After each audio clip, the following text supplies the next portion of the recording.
Assalamualaikum warahmatullahi wabarakatuh. Nama saya Sini Widianti, NPM 121-2018-087 dari akuntansi A. Di sini saya akan menjelaskan tentang praktikum audit, yaitu modul 3, siklus persediaan, pergudangan, dan pembayaran utang usaha. Yang pertama itu diminta pelajari kuesioner pengendalian internal, yang kedua menyiapkan prosedur audit yang akan dilakukan untuk diaudit, yang ketiga memberikan penjelasan setiap prosedur secara baik dengan menggunakan data yang ada di buku 1 dan di buku 2 praktikum audit. Yang keempat memberikan penjelasan setiap prosedur audit dengan menggunakan indeks atau schedule yang tersedia di buku 2. Yang kelima, memberikan usulan jurnal koreksi atas temuan masing-masing modul. Dan yang terakhir, jelaskan dampak usulan koreksi audit terhadap kertas kerja neraca dan laporan laba rugi. Langsung saja kita masuk ke kuesioner pengendalian internal yang pertama. Di kuesioner pengendalian internal ini dapat dilihat di buku 1 halaman 78 sampai dengan halaman 87. Untuk isi kepersediaan ini ada kolom ya, tidak, dan tidak relevan untuk mengisi tanda checklist. Untuk isi kepersediaan ini terdapat penyimpanan dan pengawasan fisik, pembukuan persediaan, stock of nine, sistem pembiayaan. Dibuat oleh Lita tanggal 14 Desember 2018, diperiksa oleh Dimjati tanggal 18 Desember 2018. Dan untuk ICQ pembelian dan utang, di sini ada kolom order pembelian, penerimaan barang, faktur pembelian, pembelian khusus, informasi umum, dan utang. Dibuatnya oleh Lita tanggal 14 Desember 2018, diperiksa oleh Dimjati tanggal 18 Desember 2018. Selanjutnya kita masuk ke prosedur audit. Di prosedur audit ini bisa dilihat di buku 2 halaman 44. Untuk yang pertama yaitu prosedur persediaan. Untuk persediaan yaitu yang pertama itu ada salah satu cara untuk meyakinkan nilai persediaan pertanggal neraca atau laporan posisi keuangan adalah dengan melakukan pengembalian persediaan, inventory taking, hal-hal yang diperlukan dalam pengambilan persediaan. Yang pertama itu pelajari instruksi perhitungan persediaan perusahaan dan nilai kelayakannya. Ini tidak dilakukan maka diberi tanda strip. Yang kedua, minta daftar posisi persediaan yang mencakup nama barang, lokasi, kuantitas, dan harga per tanggal pengambilan persediaan. Ini diberi tanda checklist karena dilakukan ada di buku 1 halaman 89. Selanjutnya, sebelum kegiatan perhitungan dilakukan, periksa ketelitian pelaksanaan prosedur pisah batas, cut off untuk penerimaan dan pengiriman barang dengan menggunakan nomor terakhir dari laporan penerimaan barang, surat jalan, dan faktur penjualan. Ini diberi tanda checklist karena dilakukan ada di buku 1 halaman 98 sampai dengan 113. Selanjutnya, apabila selama pengambilan persediaan aktivitas berlangsung terus, pisahkan persediaan yang mungkin akan dikirim hari itu. Ini diberi tanda checklist karena dilakukan namun tidak ada halaman. Selanjutnya, pastikan bahwa tidak ada pengiriman dan pengiriman setelah tanggal pisah batas berikut sertakan dalam perhitungan persediaan perusahaan tersebut. Ini dilakukan namun tidak ada halaman.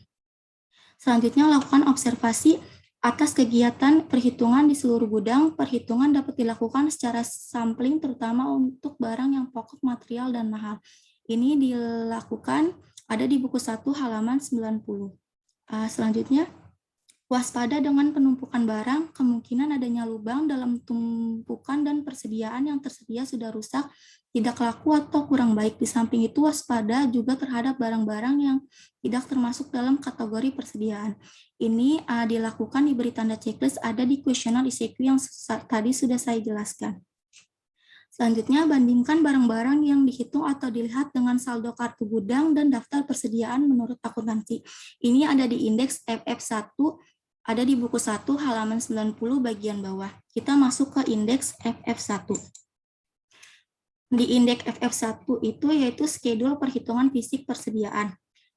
Untuk kolom deskripsi, unit, fisik, dan kartu bisa dilihat di buku 1 halaman 90.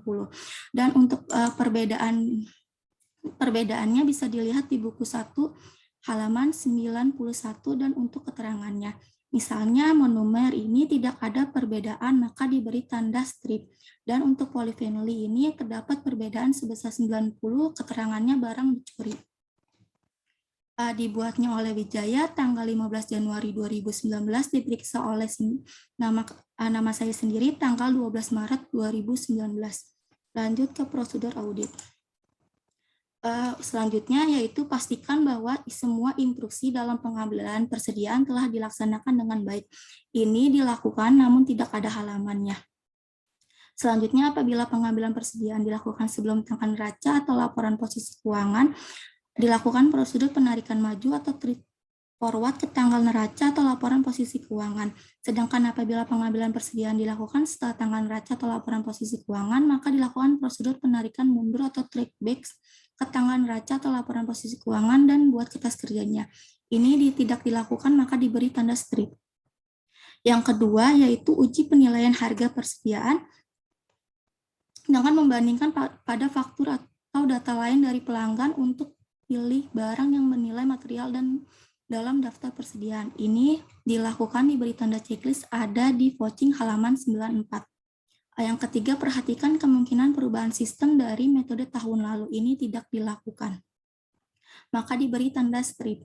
Yang keempat, periksa semua penjualan dan perkalian dari metode tahun lalu ini dilakukan dihitungnya secara sendiri. Yang kelima, siapkan schedule utama indeks F ada di buku 1 halaman 91. Sebelum masuk ke schedule indeks F, kita masuk ke jurnal koreksi terlebih dahulu. Di sini terdapat jurnal koreksi, angkanya didapat dari buku 1 halaman 91. Yang pertama itu untuk jurnal koreksinya bahan baku polifenoli selisih sebanyak 90 kg disebabkan karena bahan baku tersebut dicuri. Maka bahan baku ini sebesar 90 kg dikali harga satuannya yaitu 15.000, hasilnya 90 dikali 15.000 hasilnya 1.350.000. Maka di debit jurnalnya beban produksi di debit sebesar 1.350 dan di kredit persediaan bahan baku polifenoli sebesar 1.350. Untuk jurnal yang kedua, bahan baku PS selisih sebanyak 500 kg disebabkan karena adanya pembelian tanggal 29 Desember 2018 dari PT Delta belum diterima faktur pajaknya sehingga belum dibukukan sebesar 8.800 termasuk PPN. Ini terdapat di jurnal koreksinya di debit pembelian bahan baku PS sebesar 8 juta, PPN masukannya di debit 10% sebesar 800.000, maka utang usahanya sebesar 8.800.000. Dan untuk yang jurnal koreksi yang ketiga, yaitu bahan pembantu karton box selisih sebanyak 10.000 per piece disebabkan karena terendam banjir.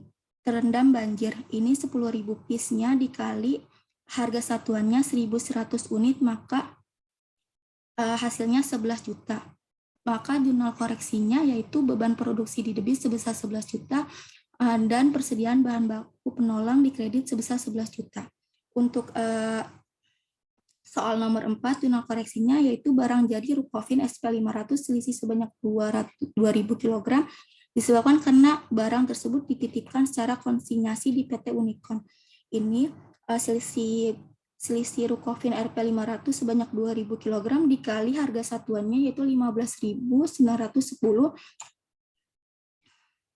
hasilnya itu 35.200. Maka di debit piutang dagang 35.200, di kreditnya persediaan bahan jadi di kredit sebesar 31.820.000 dan PPN keluaran 10% di kredit sebesar 3.182.000.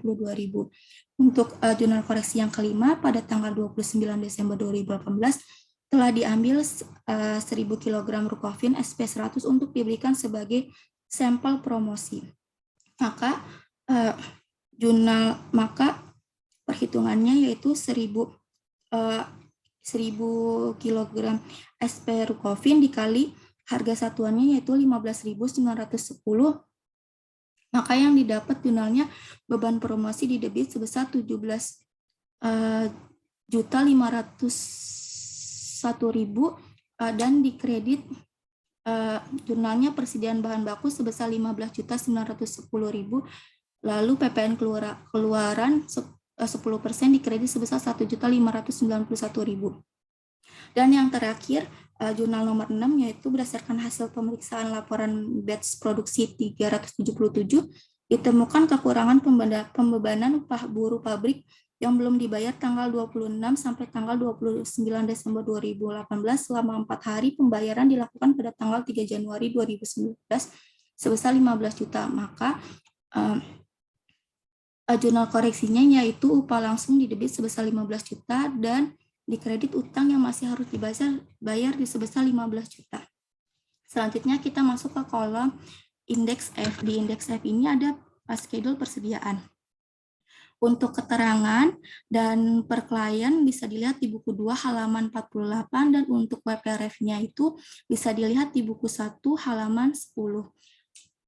Dan untuk kolom parenya itu bisa diisi dengan memasukkan jurnal koreksi yang sudah tadi saya bahas di akun debit dan akun kredit. Misalnya persediaan barang jadi per kliennya 1.788.081.000, terdapat jurnal koreksi di kredit sebesar 47.730.000, maka hasilnya 1.730.351.000 didapat dari jumlah per klien ditambah debit dikurang kredit. Ini dibuat oleh Wijaya tanggal 15 Januari 2019, diperiksa oleh nama saya sendiri tanggal 12 Maret 2019. Selanjutnya saya akan menjelaskan indeks F1 yaitu persediaan barang jadi.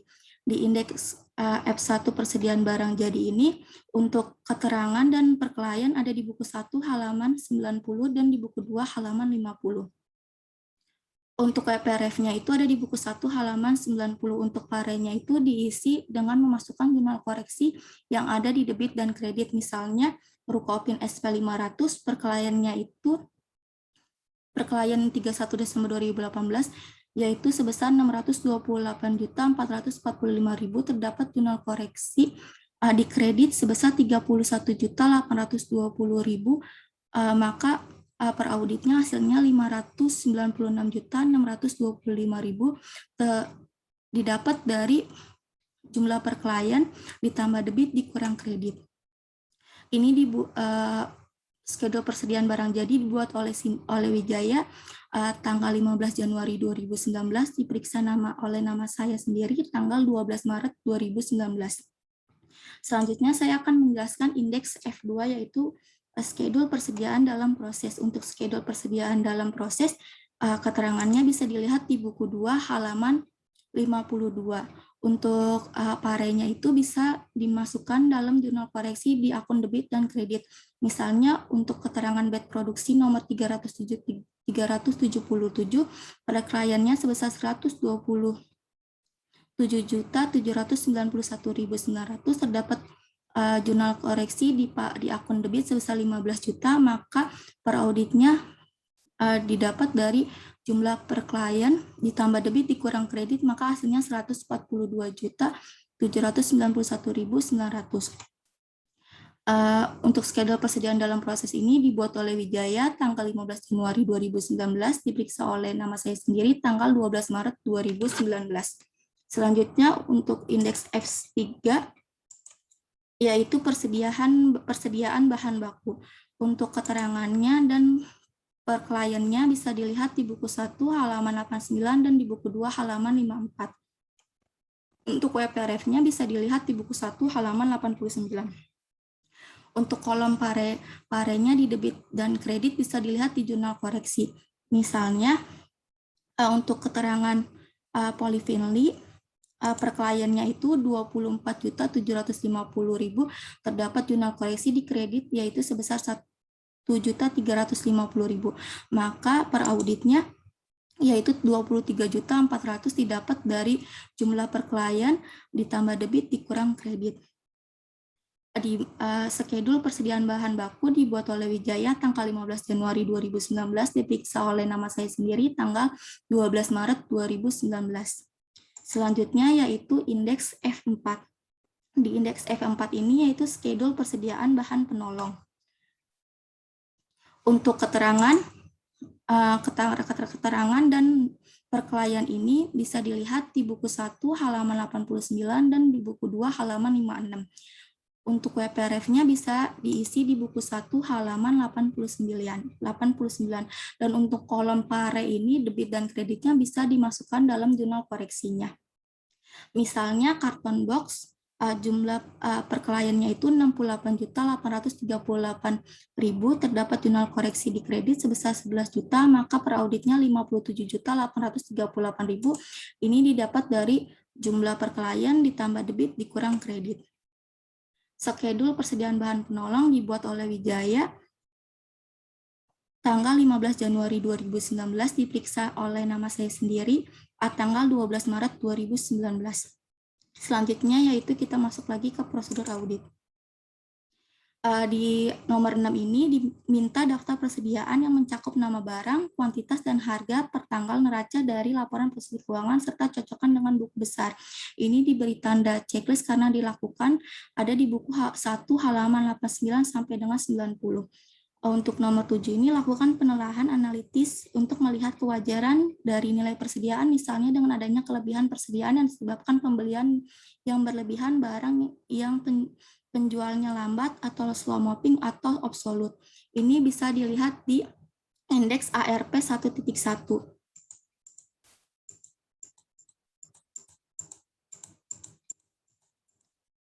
Di indeks ARP 1.1 yaitu schedule prosedur penelaahan analitis neraca, ini terdapat naik turunnya per klien ini. Kita lanjut ke prosedur audit.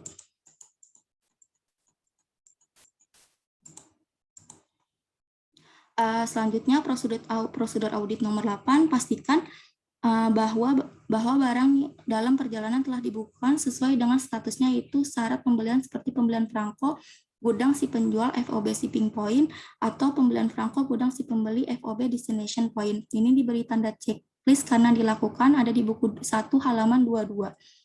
Untuk prosedur selanjutnya, dapatkan konfirmasi untuk persediaan di luar komplek perusahaan. Pastikan juga apakah ada bagian dari persediaan yang dijamin. Ini diberi tanda checklist ada di buku 1 halaman 91 nomor 4, yaitu barang konsinyasi.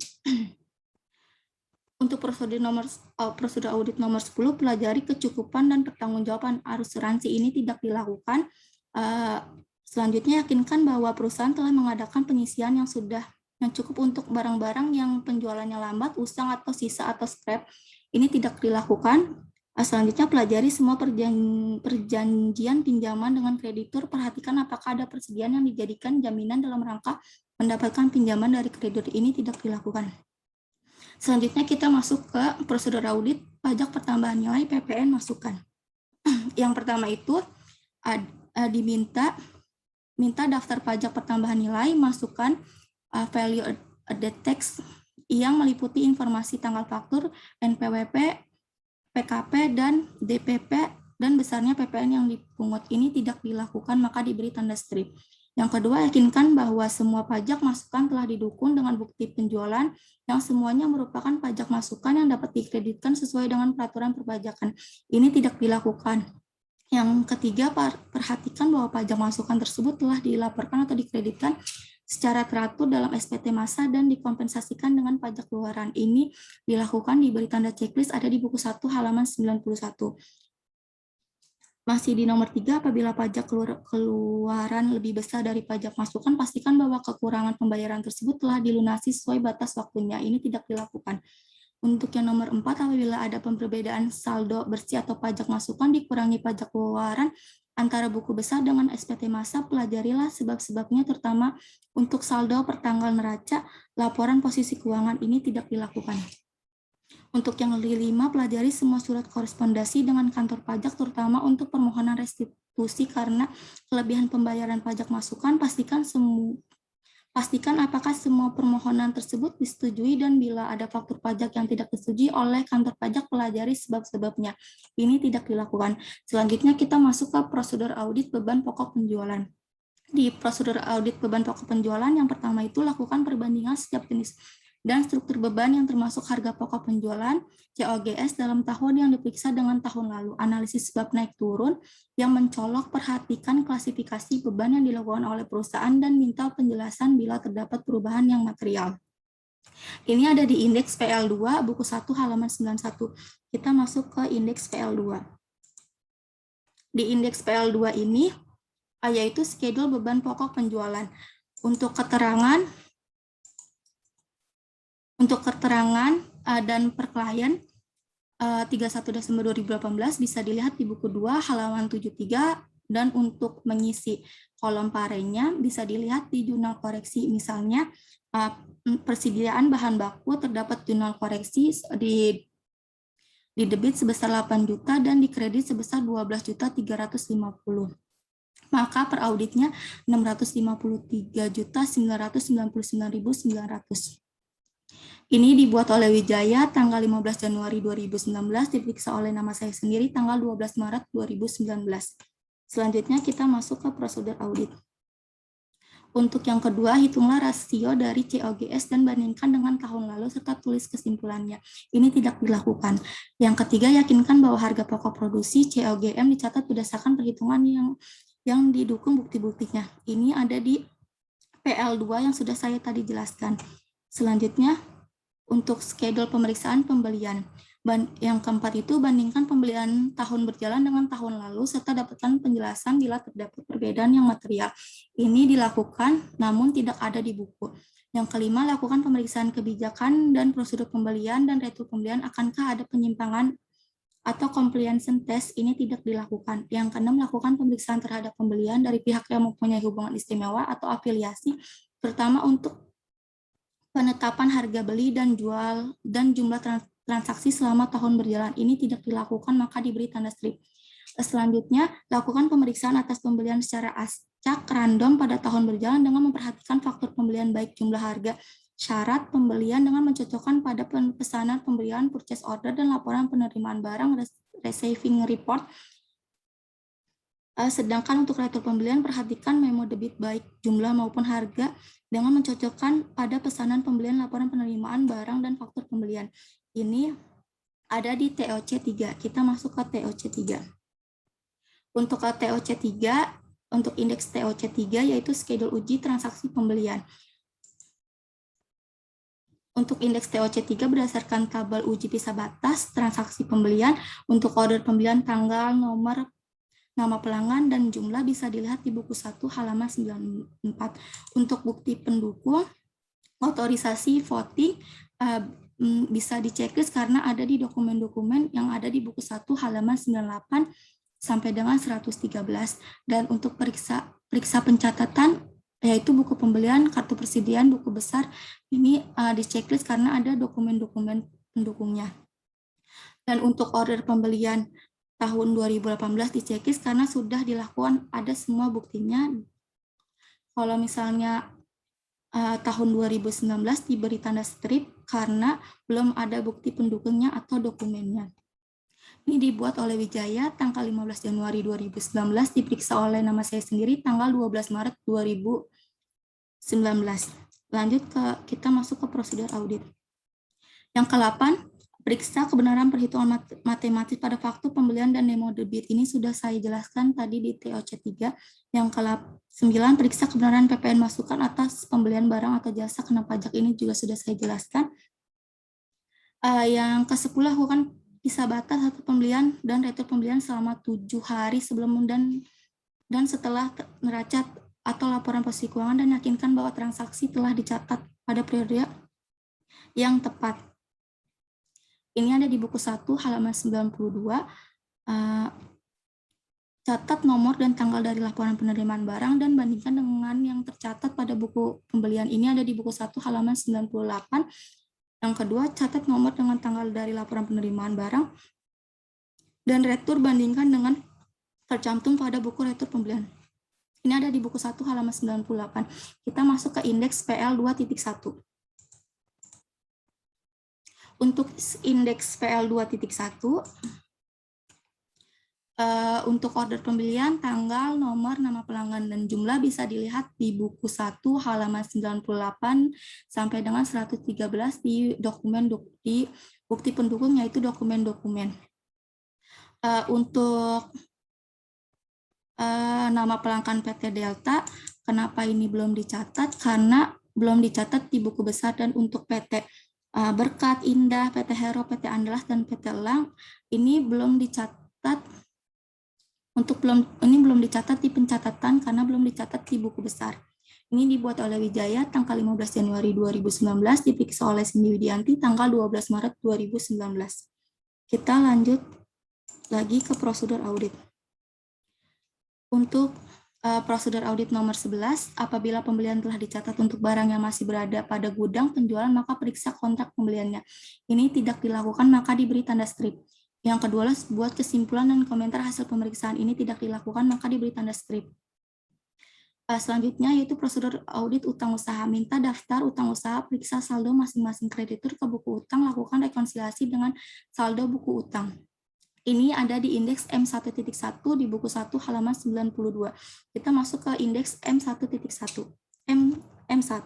Untuk indeks M1 terdapat schedule utang usaha. Untuk nama pelanggan dan per klien bisa dilihat di buku 1 halaman 94 dan di buku 2 halaman 60. Ini bisa diisi dengan melihat tabel konfirmasi di buku 1 halaman 94. Misalnya PT Berkat untuk per kliennya sebesar 502.557.000. Untuk kolom parenya di debit dan di debit sebesar 990 juta. Untuk per auditnya maka dijumlahkan yaitu per klien ditambah debit dikurang kredit sebesar 501.567.501.567.000. Ini dibuat oleh Wijaya tanggal 15 Januari 2019, diperiksa oleh nama saya sendiri tanggal 12 Maret 2019. Lanjut ke prosedur audit. Yang kedua, tentukan saldo yang akan dikonfirmasi dan dikirimkan surat konfirmasi kepada kreditur. Ini ada di indeks MM1.1 buku 1 halaman 94. Kita masuk ke indeks MN1.1. Untuk untuk indeks MM1.1 yaitu daftar konfirmasi dan pengeluaran setelah tanggal neraca. Untuk hasil konfirmasi CB yaitu jawaban konfirmasi yang cocok, dan untuk konfirmasi RD yaitu jawaban konfirmasi yang tidak cocok. Dan untuk pengeluaran setelah tanggal neraca laporan posisi keuangan bisa dilihat di buku 1 halaman 94. Misalnya PT Berkat, jumlah perkaliannya 502.557.000, terdapat hasil konfirmasi jawaban tidak cocok dikarenakan sudah membayar utang usaha sebesar 990 juta, maka hasilnya 501.567.000. Dibuat oleh Wijaya tanggal 15 Januari 2019, diperiksa oleh nama saya sendiri tanggal 12 Maret 2019. Lanjut kita ke indeks MM1.2. Di indeks MM1.2, schedule ringkasan hasil konfirmasi positif utang usaha. Untuk saldo menurut konfirmasi, jumlah konfirmasinya 6, jumlahnya itu 711.559.100, bisa dilihat di jawaban hasil konfirmasi yang cocok bisa dilihat di indeks MM1.1. Dan untuk selisih yang dilaporkan hasil konfirmasinya yaitu 3, jumlahnya 567.367.000. Ini terdapat hasil konfirmasi jawaban yang tidak cocok bisa dilihat di indeks MM1.1. Dan untuk selisih dengan pembukaan klien bisa didapat dari jumlah perbedaan yang bisa dilihat di indeks MM1.1. Untuk persentase tahun berjalan yaitu rumusnya saldo menurut konfirmasi dibagi dibagi total utang usaha dikali 100%. Dan untuk persentase tahun lalu rumusnya yaitu saldo menurut konfirmasi dibagi saldo utang usaha tahun lalu yaitu sebesar 1.698.203.500 dikali 100%, maka hasilnya 67%. Ini dibuat oleh Wijaya tanggal 15 Januari 2019, diperiksa oleh nama saya sendiri tanggal 12 Maret 2019. Kita lanjut ke prosedur audit selanjutnya. Untuk prosedur audit yang ketiga, catat utang bersaldo debit, periksa penyebabnya dan teliti sejak kapan terjadinya serta lakukan konfirmasi atas saldo tersebut. Ini tidak dilakukan maka diberi tanda strip. Yang keempat, pisahkan antara utang pada perusahaan afiliasi, utang kepada direksi pemegang saham, utang untuk pembayaran pembelian aset tetap, dan lain-lainnya. Ini tidak dilakukan maka diberi tanda strip. Yang kelima, minta daftar mutasi penjualan sebagai pelengkap atau mengganti surat konfirmasi saldo akhir dalam keadaan sebagai berikut. Terdapat pemasok penting yang saldonya tidak diketahui pertanggal neraca saldo, bila saldo akhir akun utang digunakan, dan bila pengendala internal atas pembelian dianggap terlalu lemah. Ini tidak dilakukan maka diberi tanda strip. Untuk selanjutnya, teliti setiap selisih yang ada antara balasan surat konfirmasi dengan saldo menurut buku besar. Ini ada di indeks MM1.1 yang sudah saya jelaskan, yaitu ada di buku 1 halaman 94 dan di buku 2 halaman 64. Yang ketujuh, bila konfirmasi tidak dijawab, maka lakukan alternatif prosedur dengan memeriksa faktur atau daftar mutasi laporan dari pemasok serta melakukan uji terhadap pembayaran setelah tanggal neraca atau laporan posisi keuangan. Ini ada di indeks MM1.1 yang sudah saya jelaskan, namun tidak ada di buku. Yang ke-8, bila konfirmasi dilakukan atas saldo sebelumnya, tanggal neraca, laporan posisi keuangan agar mendapatkan keyakinan tentang kebenaran saldo utang usaha pada neraca laporan posisi keuangan, maka perlu dilakukan prosedur tambahan seperti minta daftar utang per tanggal neraca atau laporan posisi keuangan, periksa penjumlahan dan cocokkan jumlah dengan saldo menurut akun kontrol buku besar. Yang kedua, periksa terhadap saldo yang benar dan tidak lazim atau bersaldo debit. Yang ketiga, periksa akun kontrol pada buku besar atas transaksi yang terjadi antara tanggal yang saldonya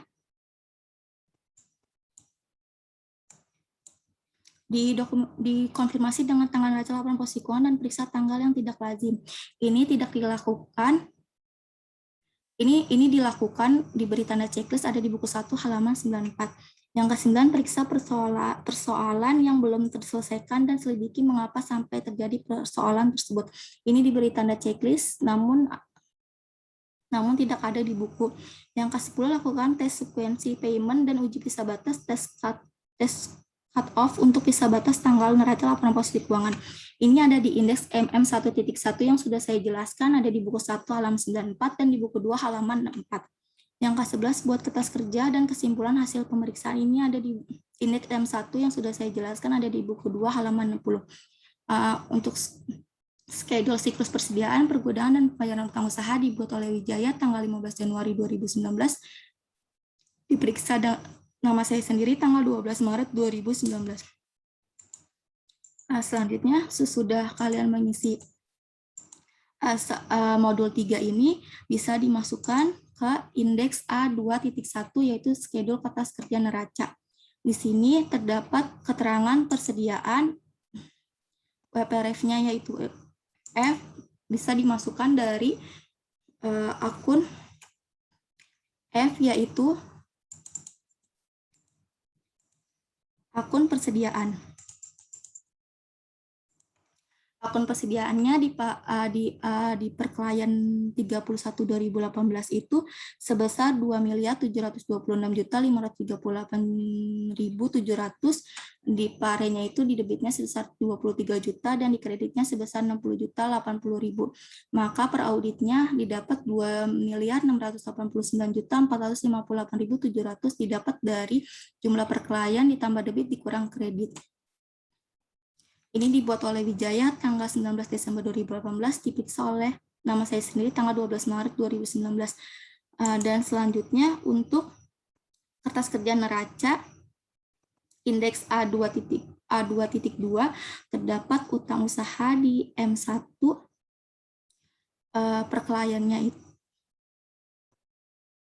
perkelayannya itu sebesar 1.269.116.100, di kolom parenya itu di debitnya sebesar 990.000 dan di kreditnya sebesar 10.800.000, maka per auditnya 1.259.306.100 didapat dari perkelayan ditambah debit dikurang kredit. Dibuat oleh Wijaya tanggal 19 Desember 2018, diperiksa oleh nama saya sendiri tanggal 12 Maret 2019. Dan untuk kolom kertas schedule kertas kerja laba rugi bisa diisi dengan keterangan beban pokok penjualan per kliennya 33.216.197.959 di debitnya sebesar 23 juta dan di kreditnya sebesar 60.800. Maka per auditnya didapat 33.179.117 juta 959 didapat dari jumlah per klien ditambah debit dikurang kredit. Dibuat oleh Wijaya tanggal 19 Desember 2018, diperiksa oleh nama saya sendiri tanggal 12 Maret 2019. Demikian presentasi yang sudah saya sampaikan. Kurang lebihnya mohon maaf. Wassalamualaikum warahmatullahi wabarakatuh.